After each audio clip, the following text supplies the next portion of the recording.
ஒவ்வொரு கடவுளுக்கும் ஒரு விதமான பலன்களை தரும் சக்தி இருக்குது. ஆனால் கணபதியை வணங்கினா அனைத்து சக்திகளையும் பெற முடியும்.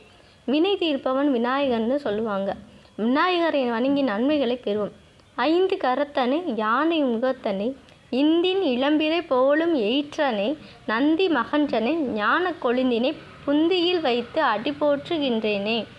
சதுர்த்தி அன்று அதிகாலை நீராடி உணவு ஏதும் உட்கொள்ளாமல் மாலை வரை கணநாதனாகிய விநாயக பெருமான் நினைவோடு உபவாசம் இருக்க வேண்டும். முழு நேரமும் விரதம் இருக்க முடியாதவர்கள் பால் மற்றும் பழத்தை சாப்பிட்டு விரதம் இருக்கலாம்.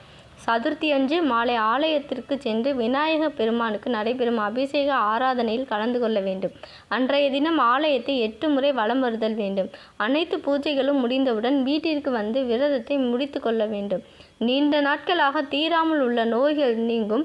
வீட்டில் நிம்மதியற்ற நிலை மாறி அமைதி மகிழ்ச்சி ஏற்படும். சுபகாரிய முயற்சிகள் அனைத்தும் சிறப்பாக வெற்றி பெறும்.